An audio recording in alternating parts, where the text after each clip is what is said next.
Assalamualaikum warahmatullahi wabarakatuh. Kami dari kelompok 7 dengan anggota saya sendiri Aisyah Khatulistiawati dan teman saya Anissa Rahmawati serta Wafiq Nur Azizah.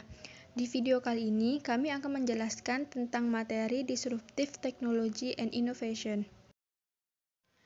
Dalam buku The Innovator's Dilemma, Clayton Christensen membedakan jenis teknologi yang mempengaruhi bisnis. Jenis teknologi yang pertama adalah sustaining technology atau teknologi pendukung, yaitu teknologi yang selalu diperbaiki dan terus digunakan, atau teknologi yang meningkatkan kerja produk. Jenis teknologi yang kedua adalah disruptive technology atau teknologi pengganggu, yaitu teknologi baru atau inovasi teknologi yang memiliki efek mentransformasi pasar atau kondisi suatu industri. Terdapat perbedaan antara disruptive technology dengan sustaining technology. Yang pertama, disruptive technology adalah sebuah inovasi yang menggantikan model bisnis lama dengan bisnis baru. Sedangkan sustaining technology adalah teknologi baru yang mendorong peningkatan kinerja produk. Yang kedua, disruptive technology adalah teknologi yang membuat produk dan layanan lebih mudah diakses dan terjangkau. Sedangkan sustaining technology adalah inovasi yang terjadi secara bertahap, seringkali sebagai akibat dari meningkatnya kebutuhan konsumen. Contoh dari sustaining technology atau teknologi pendukung.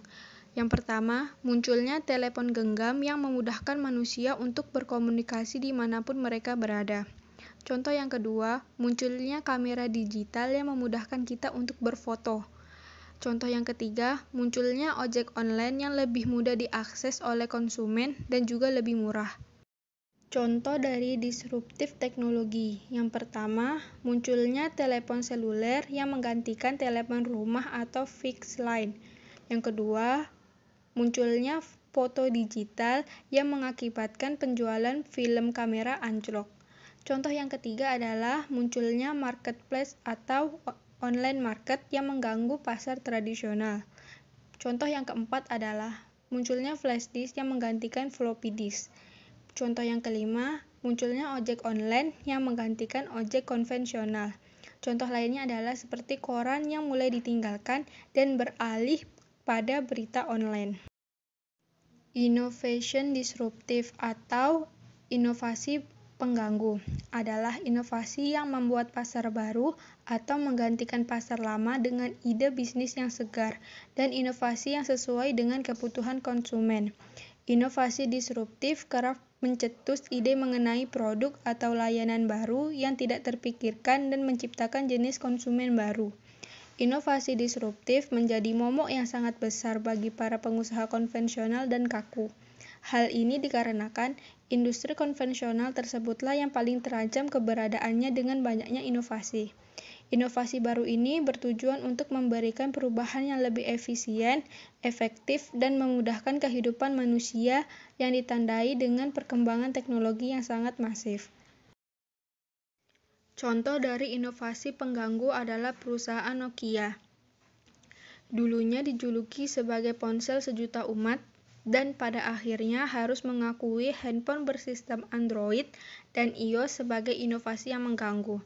Dulu Nokia menyebut Android sebagai semut kecil merah yang mudah digencet dan mati. Arogansi dan rasa percaya diri yang berlebihan membuat Nokia terjebak dalam innovator dilema. Akhirnya, Nokia kolaps dihantam iPhone di tahun 2007. Sehingga apakah Nokia dan perusahaan-perusahaan besar tidak sadar akan yang dinamakan disruptive teknologi? Jawabannya mereka sadar, tapi mereka sebagai produk yang sudah mapan dan memiliki pasar besar, menciptakan suatu produk baru bisa membahayakan produk mapan tersebut. Inilah yang disebut oleh Christensen sebagai innovator dilema. Dan innovator dilema bukan hanya terjadi pada perusahaan-perusahaan dengan basis teknologi tinggi, tetapi juga hampir di semua lini mengalaminya. Ada beberapa alasan yang menyebabkan disruptif terus terjadi di dunia bisnis. Yang pertama, Adanya disruptif berdampak kepada penghematan pengeluaran. Hal ini dikarenakan adanya penyederhanaan proses bisnis yang tentu mengakibatkan biaya semakin murah.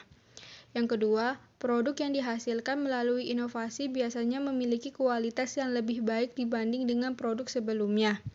Akibatnya, konsumen pun beralih karena produk yang dibuat lebih relate dengan kebutuhan mereka seiring kemajuan zaman. Yang ketiga, terbukanya peluang pasar baru.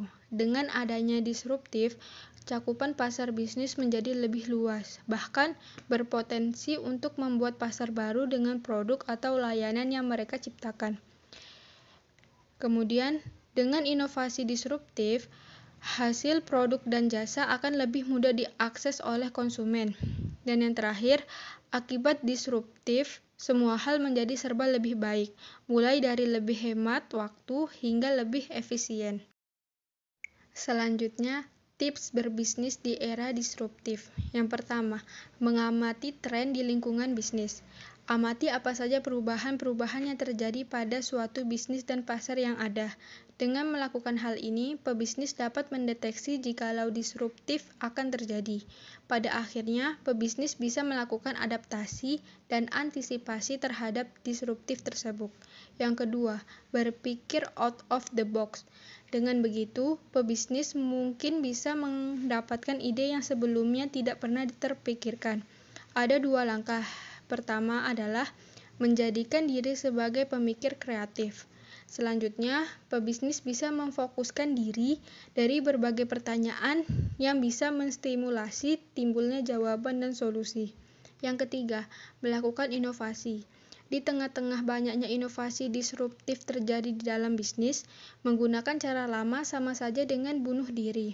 Oleh karena itu, pebisnis harus pintar melakukan adaptasi dan melakukan berbagai inovasi agar tidak tertinggal dari kompetitor yang melakukan inovasi, sehingga perusahaan tetap mampu bersaing dan terus menguntungkan.